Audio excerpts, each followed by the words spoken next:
There's fundamentally a duty to consult, and we have been absolutely clear about this from the start. Why lie on national television? Oops, Carney did it again. Welcome back to Moose and Loose. My name's David. Today we have Mark Carney doing a year-end interview with Global News. How do you think this went with Donna Friesen, considering she tried to lambaste Pierre Poilievre? They cut out numerous stuff, selective editing. I'll be showing a little bit of example of this. Carney comes out with essentially the same kind of moment, the who cares moment to getting a deal with Donald Trump. This guy doesn't learn. And on top of this, Mark Carney making some big announcements here with Ukraine. We got a bit of news peppered into this interview. Let's jump into this. We're starting off this interview here about 5 minutes in. Initially, he just gets asked a couple of softball questions, such as the first question here. You can see she's smiling and laughing with him. She didn't smile and laugh with Pierre Poilievre. Prime Minister, thank you so much for taking time with us. Thanks for having me, Donna. This time last year, you weren't in politics. Fast forward to today, and you're at the very heart of it. What have you learned in the last 8 months? And what has surprised you the most about being Prime Minister? What have I learned? Well, I'll tell you what has surprised me the most. So I had a sense that the job is 24/7, 365 days. So he goes on to say this again. The job's 24/7. He just goes on to word salad. We're going to jump out to about 5 minutes into this. The U.S. Supreme Court is set to rule on whether his tariff scheme is legal or not. Is one strategy simply to wait him out, to let events potentially take over? Well, certainly a strategy. So they're talking about Donald Trump here. A Supreme Court ruling is coming, and if that does rule against Trump, then it would be very bad for him. It'll be good for all the other countries like us who can't get a deal with Trump, but... Strategy is not to rush into a bad deal, and that's what we've been very disciplined about. And every week that goes by, the more that we're developing our economic strategy at home, the more we're developing those relationships abroad, the stronger we get. So you gave the example, you prompted me on the defense spending, that $80 billion. That's an enormous amount of money. That's necessary to protect our Arctic. It's necessary to make sure the women and men of the Canadian Armed Forces have the right equipment. But a lot of that, instead of 70 cents on every dollar going south of the border to the United States, defense contractors, a lot of that is now going to be spent here, and it's going to help develop other industries. So all of that puts us in a better position. So yes, is it a better position to be disciplined? Be disciplined, the guy who's bringing in a $78 billion deficit. He has some sort of plan to do with defense spending. That's why he put Doug Guzman, his buddy from RBC, in that position, who's getting paid $600-something a year. Somehow he's going to tie either stocks he owns or Brookfield into the defense spending. I think likely he'll somehow tie that back to his Brookfield Global Transition Fund 1, where he gets the carried interest. I don't think anyone in their right mind would put a Goldman Sachs, Harvard, RBC banker in charge of Chief Executive Officer of Defense Investment Agency. Clearly this guy doesn't know anything about defense, but he does know a lot about money, and that's what Mark Carney needs. He needs another trusted ally in this position for some reason. We will figure it out. We do know Mark Carney's invested in Lockheed Martin, and there's numerous projects here. The precision missile strike system here that they're considering buying for 2.44 billion Canadian dollars, as well as they have 35 fighter jets, but it's got to be more than that. There's a bigger tie here that will make Carney more money. I don't think it's just these two. Have the tough negotiations, which we're having. Have those discussions, and then if a good deal is there, yes, we will sign it. But if it's not there, we're not going to sign a bad deal. Just to be clear, there aren't negotiations underway now, formally. There are not formal ones yet. Okay. But there's negotiations about negotiations. How's that? That's the way it works. Oh, you're a politician. No, but that's the way it works. That's the way it works in trade. So where the scope... That's the way it works. You know, Canadians losing their jobs. Have a laugh about not getting a trade with America. The biggest thing on the plate right now, the reason this guy got elected, have a laugh about it. This is another who cares moment. There's negotiations about negotiations. How's that? That's the way it works. And Donna Friesen doesn't hesitate to laugh. It's such a funny joke. Look at Carney making a funny joke. Canadians in lumber mills in the auto industry, steel, aluminum, all losing their jobs. Have another laugh. Canadians are not happy about this kind of crap. They are livid right now because their Christmas has been ruined by this globalist banker. You're a politician. No, but that's the way it works. That's the way it works in trade. So where the scoping, the scoping of what's going to be in CUSMA, how it's going to be arranged, and that's going to come. It feels like the ground is shifting globally. I mean, you have described it as a hinge moment, a rupture of multilateral rules-based order.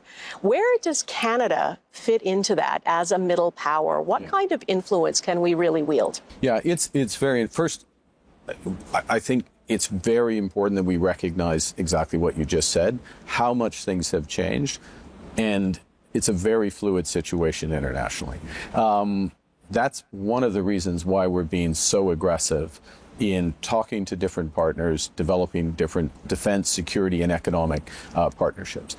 If he cared about partnerships, he would make them with the Conservatives, the NDP, the Bloc. This guy passed one bill in an entire year almost. This guy's not pursuing relationships, partnerships with anyone but his own bank account. He is a grifter. He is a loser of a prime minister. This guy should not be in this position, period. Even internationally, look at the deals he's got. What deals? We have some supposed deal coming from the UAE where somehow he's going to mobilize Canada's $2 trillion of Canada's pension funds, which is not in his power, but there sure are a lot of connections he has to those industries that maybe they'll try to make that happen for him.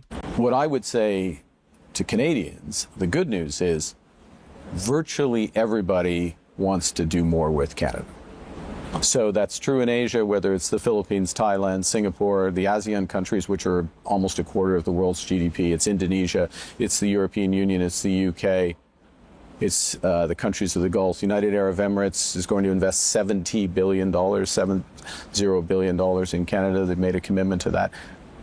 They made the commitment. We didn't even ask, that comes. So people want to. Yeah, they made that commitment. After Brookfield shows up to talk to them, Mark Carney shows up 6 days later and talks to them. And suddenly we have this mystical deal. Where did it come from? Nobody knows. Mark Carney is a globalist banker. And I'm pleased now to see Pierre Poilievre calling out his ties to America. There's a great moment here on the Knowledge Project podcast here, Pierre Poilievre doing this interview. This was a good interview. He had good questions, got to know Pierre a bit. And we got this nugget here coming from Pierre. I find it ironic. Here's Mark Carney, the guy who moved his corporate headquarters to the U.S., who has 90% of his assets in the U.S. I'm sorry, what? He did it. He's bringing it up now. Pierre has got to keep hammering this down. Tie him to America, Donald Trump, the American economy, 90% invested in America. Just keep hammering this home. It will paint the picture that Mark Carney cares more about America because he does. And the crazy leftist liberals, they might not believe it, even though it's true. But the swing voters will. They'll look at this like, oh, well, I thought this guy was elbows up, but he's invested in America. How could he be fighting for us? He has to keep hammering on this. Carney dodges his taxes in Canada by putting them in the Caribbean, and then he has the audacity to try and compare me to a foreign leader. I find that very ironic.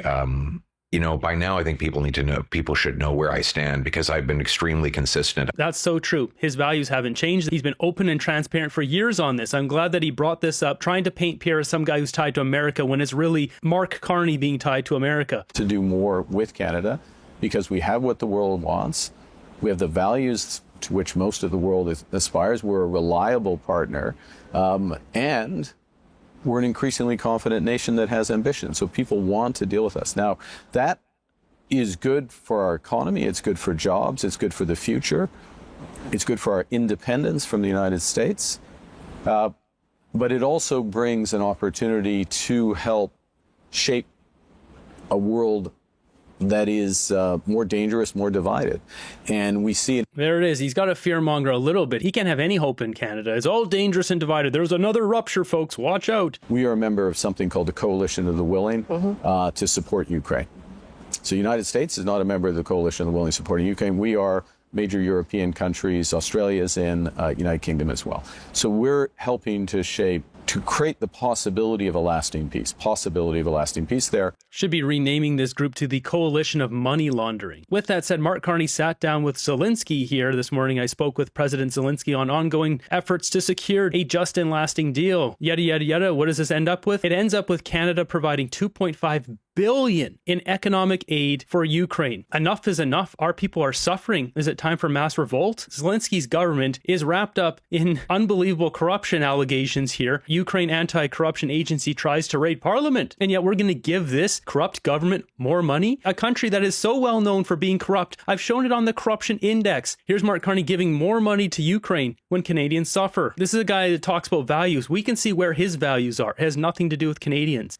Through security guarantees and other support. That type of coalitions, different countries coming together on different issues, I think we're going to see more of that. Canada with the right values and with influence because of we have what the world wants, I think we can play an important role there. Yeah, what the world wants is our money. So what they do here is these little transitions. I think it's for commercial breaks. They'll pull the camera out, then they'll push back in. But there's none of these fade to white like they did with Pierre Poilievre's interview. I'll show you here. Do you look like a hypocrite? So then it says coming up, and then she's asking a question, and then they have a commercial break, and then they go to it. In contrast, Pierre Poilievre's interview didn't have any of that. So I'm wondering, did they air this on national television, or did they choose not to because they don't want anyone hearing what he has to say? This is troubling to me. I don't watch cable television, so I have no idea. I don't know how you would be able to check that unless you have some sort of PVR or something that showed past shows. But I mean, this is a perfect example here. Because oil and gas has been allowed to expand, First Nations support oil and gas. Liberals and liberal elites often try to stereotype and stigmatize First Nations as being opposed to pipelines. I But we need to get them let built. Indigenous leaders who oppose it speak for themselves. I think Pierre Poilievre, since you just asked him a question, should be able to speak for himself. Then they go to a fade to white here because they don't want him replying to this question. First of all, but and there are those who do oppose it. Let me ask you.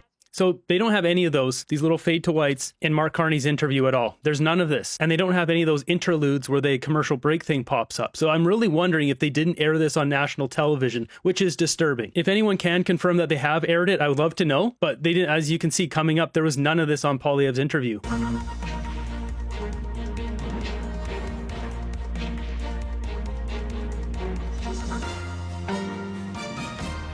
I do want to get to the question of the memorandum of understanding with Alberta for the pipeline. Do you look like a hypocrite for backing an expansion of the oil sands after spending so much of your career warning about the dangers of climate change? Well, not at all, because what I've said consistently is that the world is going to use hydrocarbons for coming decades under any scenario, net zero, 1.5 degree scenario, IEA's scenario. It's in the variance of 25, 30 million barrels per day of oil down from 100, but still being used. First point.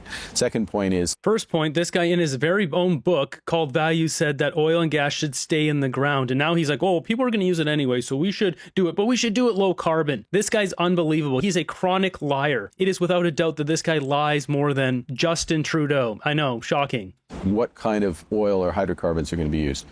Low cost, low risk, low carbon. Third point, low carbon, crucial. If we are going to continue to supply hydrocarbons, it needs to be low carbon.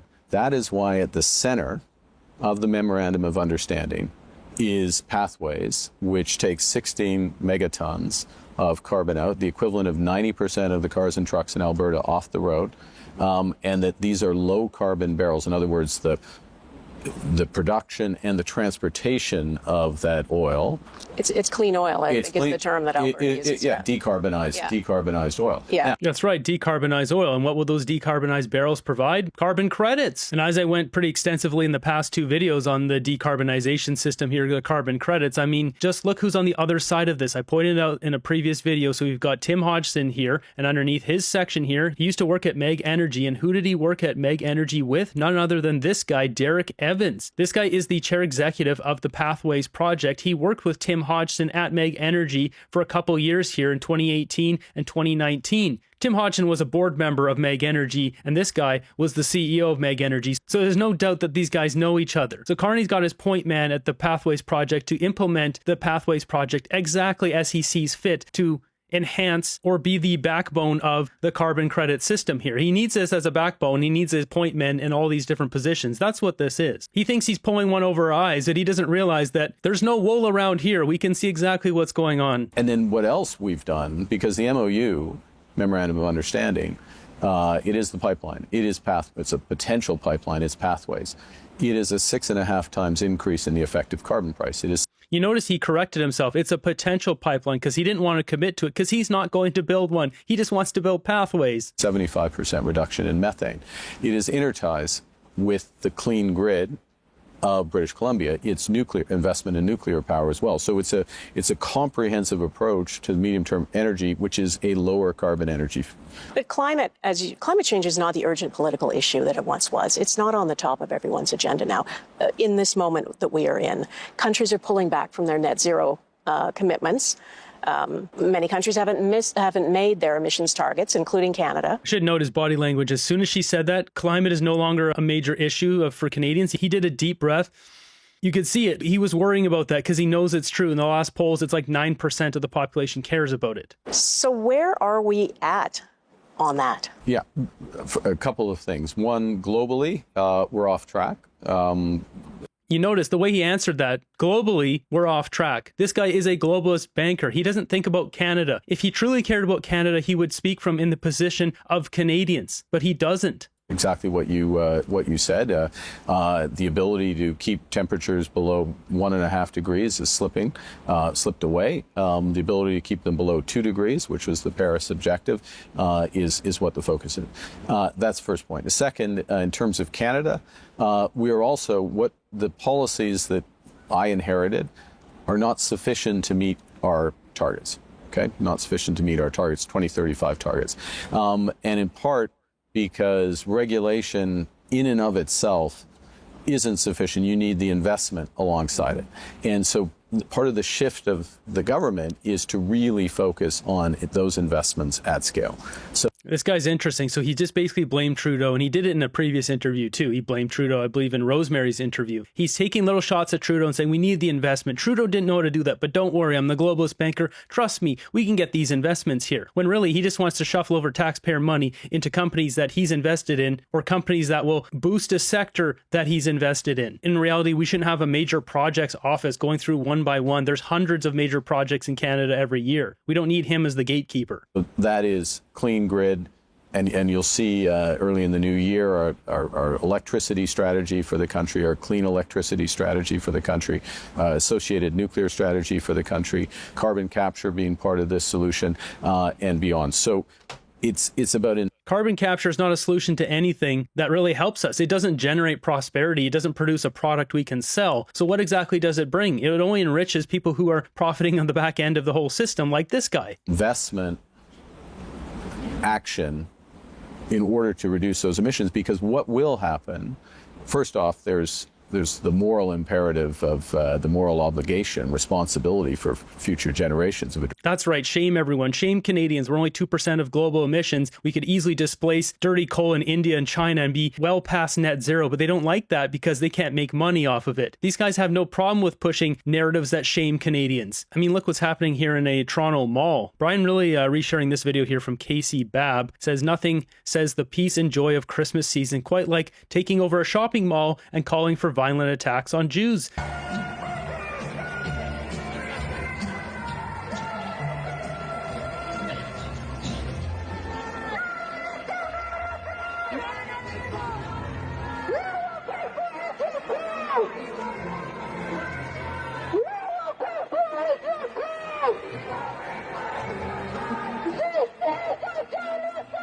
I would be ripping that megaphone right out of her hand and ripping the batteries out and giving it back to her. You can see they've got the flags up here too.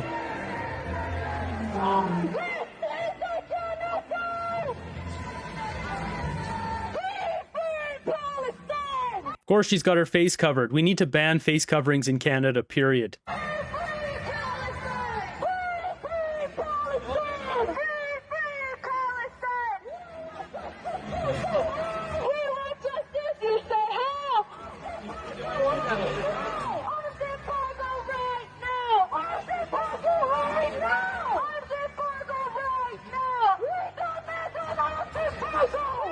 This is wild. This goes on for 3 minutes, just completely ruining Christmas spirit in this big mall here.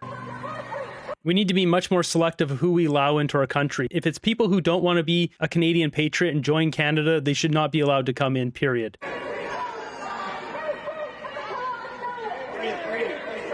This has got to end. Addressing the issue, but is also the commercial reality. Climate has become less of an issue politically if you look at polling, but it is continuing, the climate change is continuing remorselessly. And what is happening is that the importance of being lower carbon, whether it's in energy, automobiles, aerospace, services, whatever industry, will only become more important. You just have to look at where China and others are going. You notice he mentioned China right away. He also had a couple cheeky little duper delight smiles there when he said that. He knows full well that this isn't benefiting Canada at all. It's going to benefit him. He's got a dirty plan that he's worked out with Xi Jinping. And I don't know if he's got a separate plans where he plans to profit externally from China. I think he's using China to a point, getting Xi Jinping on board to help boost his whole grift. But he's the one ultimately that will profit from this. And he's bringing along his A-team, Tim Hodgson, Doug Guzman, Don Farrell, all these people along in some respect of it. I don't know how much he shared with them. Maybe he gives them only half the info of what's going on, or maybe they're fully in on it. Who knows? We have an opportunity. We have an enormous opportunity in this country to leapfrog the United States. The United States has taken its eye off the ball on this. I mean, they really downgraded it. We have an opportunity to leapfrog the United States. On top of that overall responsibility, we can create jobs, we can make life more affordable, we can build our economy, and we are going to take those opportunities as they come. You see, another commercial break, they don't fade to white and just cut off his words. Him making such a grand statement of leapfrogging the United States, like, get real. Their economy's 13 times bigger than ours. Like, let's just be realistic here. We're not doing any of that. He's had 9 months to create jobs, and he's not creating jobs. We're losing huge companies. The Museum of History, with the history of the Pacific Northwest people here, it's their history, but the people who live there now are looking to their future, and they, some of them, are opposed to another pipeline, do not want that happening to their coast, believe that the rewards go to Alberta and they take all the risk. What's your message to them? Well, the first thing, we were talking beforehand, my family, my parents from BC and extended family all up and down the coast interior on Vancouver Island as well. So have some familiarity. Let's put it that way. The first thing is that what the MOU does with Alberta is it creates some of what are the necessary conditions in order for, amongst other things, a pipeline to be proposed, but not the sufficient conditions. Meaning that it won't necessarily get built. Right. Well, meaning the following, which is that for a pipeline to be built, the industrial carbon price has to be on this path to increase in Alberta. Secondly, there has to be the Pathways project. Thirdly, there has to be the methane. Fourth, these various aspects that are all agreed. It's all part of a package, a grand bargain, as the Premier has said. And there's a duty to consult. There's fundamentally a duty to consult, and we have been absolutely clear about this from the start. Except they've essentially ignored First Nations and have not consulted them. We already know this happened. Why lie on national television? Carney's a chronic liar. Remember when Tim Hodgson told them to get on Zoom? To the time and place of the meeting. So, it's called Zoom. It's called Zoom. Well, it's a wonderful. I think that's what we're using, David. I understand, but I'm also not a coastal First Nation chief, and I don't know if they. Look, he thinks it's so funny. This guy's such an arrogant jerk, just like Mark Carney. That's why those guys get along. Bunch of pig-headed egomaniacs. Have another laugh, Tim. Would want to be met with in person and face to face. If they are going to have a bitumen pipeline, right? I am happy to go visit any. I will happily make the trip. Yeah, you'll happily make it after you got scolded by David Cochrane. This is embarrassing. So once again, back to Carney chronically lying. They're not putting Indigenous consultation first. They couldn't give a crap. Can't consult about something that doesn't exist. So you have to create the possibility for it even to exist before you begin the consultations. Now we've created the possibility. There's still no pipeline proposal. And that's the other thing that's in the MOU. This is not government building a pipeline. It's if there is a private sector proponent who will build. So he knows full well that no one's coming forward to build that pipeline right now because they don't want to be wrapped up in all this bull crap. If after all those conditions are met and there's a proponent and there's consultation, and after consultation the answer is no, is there a plan B? Look, could there be a Keystone XL? Could that idea be revived? There are other options. There it is. Duper's delight. This guy's already telling us what he's planning. That idea be revived. He can't help himself. This guy telegraphs every single thing that he's thinking. He can't help himself. I think it's much more likely that Keystone goes forward because it'll help his shares in America. Of course he wants Keystone to go forward, and we should do it. But we should be tossing this guy out of office first because this guy shouldn't be profiting off of the decisions he makes. It's ridiculous. Our system's so absolutely corrupt. We can't impeach a prime minister here. There are other options. Is that one of them? On paper, it's an option. Yes, on paper, it's an option. Are you actively considering it? Provides, if I may, there is a lesser strategic advantage in sending. If part of our objective, you can see him he keeps smiling as he says it. He's telling us what he's going to do next year. He also says in this interview that you'll be making an announcement of clean electricity regulations pretty soon in the new year. So buckle up for that. I wonder if the EV mandate's coming back too. Brian Lilly was hearing rumors that's happening as well. As a country, which Canadians across this country tell me is, and I believe is right, is to become more independent, to diversify from the United States. Having another pipeline to the United States is less advantageous. Just to be clear, there are advantages. It gets Alberta oil to Tidewater. There are advantages, but it's much less advantageous than having a new market and having the diversification there. Does anyone believe this interview was fair to Pierre? There's even a leftist here. It says, love this interview so much better than the Rosemary one. Yeah, Rosemary actually pushed Carney, surprisingly enough, actually pushed him. This looks like she interviewed her boss to keep her job.